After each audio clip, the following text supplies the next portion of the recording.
Yo, what's good, y'all? You dub back here again in 2019. Let's get it. Bringing y'all new, fresh, original content like I always do. Doing stuff that nobody else is talking about, really. Okay?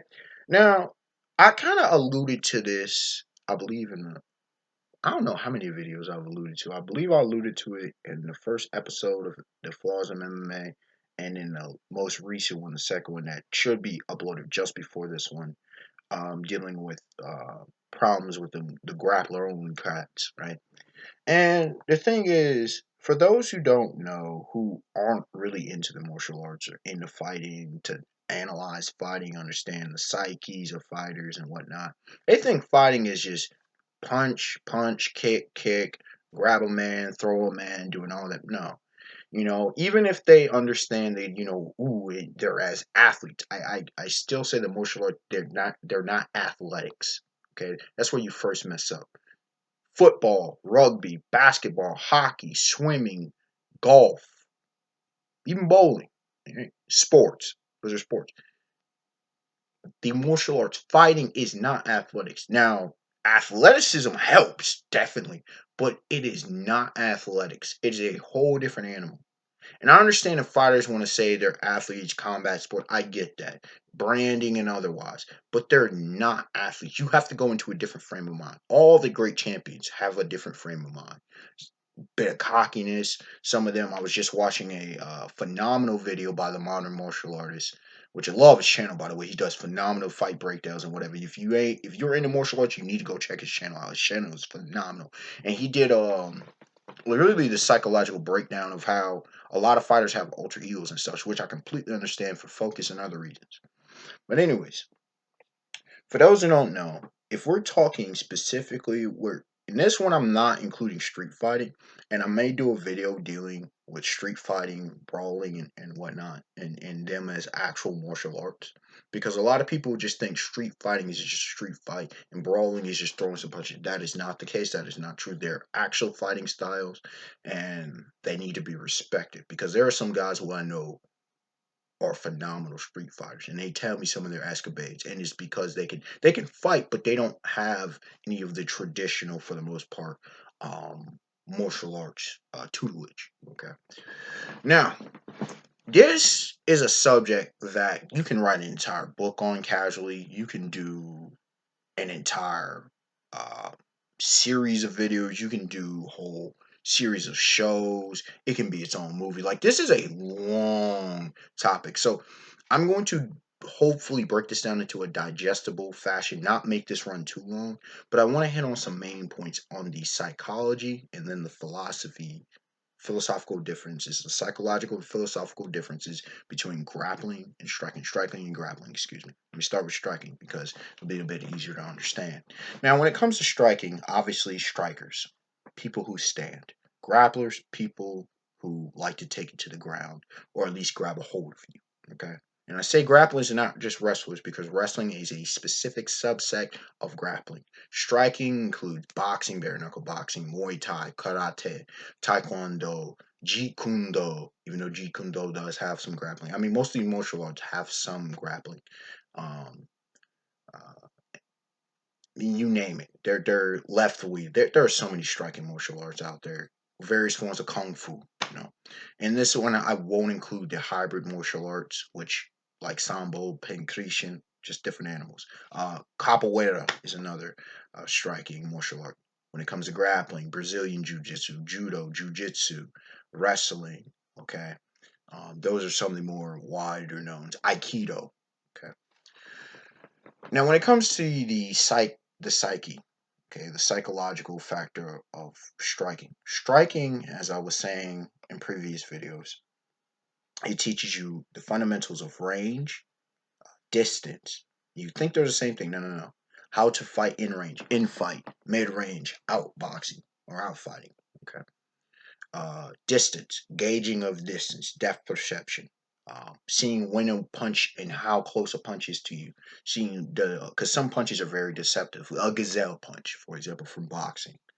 Um, it teaches you footwork, proper footwork, how to actually properly move.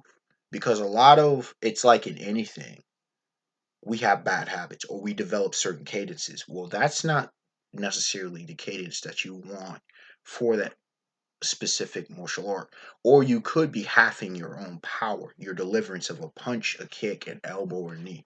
Okay, or even a headbutt if that may be the case that you're going for. It teaches you how to take a punch, how to take a hit, how to take punishment. It teaches you much more stamina than grappling does. So those are just the fundamental elements. When it comes to the psychology of a fighter, it's to hit and not be hit. That's what I always say about boxing. That's the essence of boxing. Okay, it's to hit and not be hit. People want to see this whole gladiatorial. These oh, I hate Floyd Money Mayweather or Junior style. It's boring. Well, guess what his style is? It's to expose flaws, attack those, and not get hit. That's the essence. It's called the sweet science for a reason. This is the essence of striking is to deliver quickly, sometimes often, depending on your strategy, sometimes depending on the opponent, to devastate and to get on out of there. And so there's that. Now with striking, you can hold back power, you can pull punches and stuff if that's what you're going for.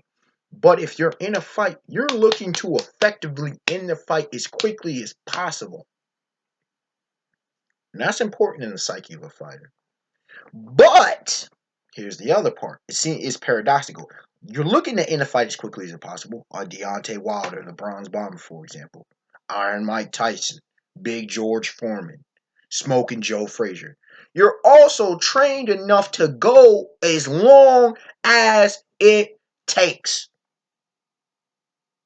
That's why you got these guys like Floyd. You got these old time fighters who can fight rounds upon rounds upon rounds, who look like they can fight 20 plus rounds. Because you're trained yourself to go. You trained yourself to battle through the punishment, battle through the pain, battle through that, or to completely block it out. In some cases, to let it fuel your anger, and channel that frustration. Okay, he hit me. I'm not going to let him hit me. I'm going to deliver twice the punishment. It's a psyche that goes into it. Okay. I mean, yeah, like I said, there's more that can be talked about, but this is like the basis of understanding a striker. A striker is looking to break down his opponent, looking to analyze the weak points, and in that split second, exploit it. Now, when it comes to a grappler generally has a much wider stance. A grappler is looking to either engage quickly for a takedown or to let the opponent come to him so that he can use the opponent's flaws against him. Okay. An overhanging punch, grab and do a throw or takedown, or or even do a standing grapple. It just depends on what you're looking for. Or to, a weak jab, go under, explode, and get there, take out the legs. Grappling is looking to not focus on the weakness of oneself, but to exploit the weakness of another. And you say it's the exact same thing you would think of striking martial arts, but not really. Striking martial arts don't care about the opponent's strength, don't care about your own weakness. You're looking just to exploit and impose your will. Grappling is looking to exploit weakness and impose dominance. It sounds the same, but it's different. Let me put it like this.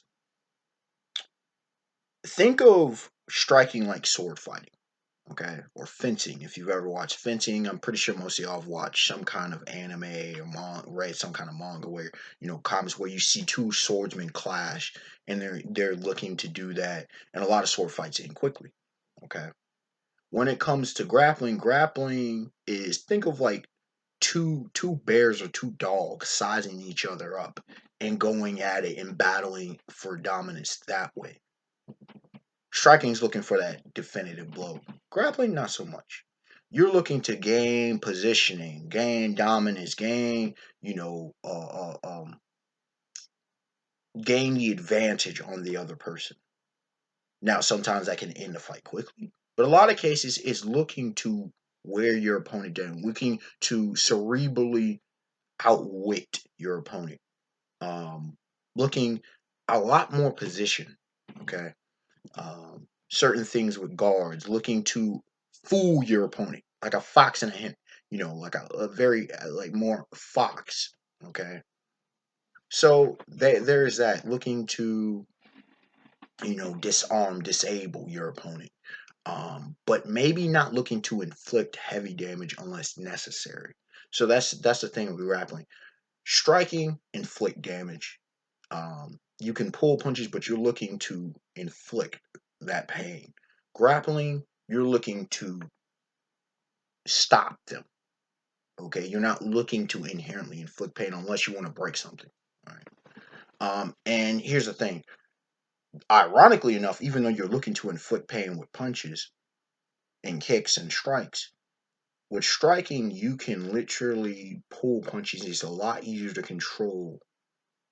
New grapplers, you do something wrong, you can break something really easy. So it takes a lot more mastery to learn how to control with grappling. It's a lot more technical, which is, as me who's a unorthodox brother, I prefer striking. Okay. And like I said, these are more like, this is like hopefully a base understanding. Now, when it comes to the philosophy of it, this again is a huge thing that I will try to simplify as quickly as possible. When it comes to striking philosophy is 101 numbers. It doesn't matter. I handle all situations the same. I learn my fundamentals, and I look to get out of the situation alive. If we're talking from a survival situation, I'm looking to finish this. I'm looking to survive. Finish, survive. Finish, survive. Period. Period. You listen to a lot of boxers and how they say it. It boils down to that. Finish the fight and survive. Live to fight another day. That's the basic philosophy. It doesn't make them barbaric. It doesn't make them savage. It's just the reality. You're striking. You understand that the opponent, given enough time or given enough power and given enough skill, can hurt you. You're not looking to get hurt. You're looking to inflict and to end it so that you can walk out. When it comes to grappling, again, you're looking to dominate your opponent and get out. Dominate, show your will, show your aggression if that's what's necessary. Finish the fight and get out. You're looking to end it and dominate and get out. Now, while it might sound the same, you're coming from two completely different psychological elements. When I'm striking, I'm looking to cerebrally learn my opponent. What is how he reacts, how she reacts, whoever it may be, because I'm not sexist. I'll spar against both sexes. I'm looking to find the points, throw that jab, test the waters. Do oh they like to go here. Let me see, can I switch up? What I'm gonna do? If I'm throwing kicks, what the case may be. Check it, learn to block it. It's a game of reading, reacting. It's anticipation. When it comes to every time I've ever grappled or wrestled, it's tenacity. It's just a whole different element. I literally have an entirely different psychological and philosophical approach. When I go from that striking to grappling, okay, now I'm grappling. Okay, I can't allow my opponent to get the advantage over me, because if I do, I'm done. And okay, so what happens when my opponent gets the advantage over me? How am I going to get out of this situation? I don't think like that with fight when it comes to striking. I'm looking at, okay, defense. Defense. All right. So now how am I going to respond? How am I going to counterattack? When it comes for me for grappling, and maybe this is a little bit personal, but from what I've noticed, it's pretty universal. Grappling, I'm looking to not allow my opponent to get the advantage over me. And if my opponent gets the advantage over me, how am I going to turn the tables and get my advantage over the opponent? It's a whole different game.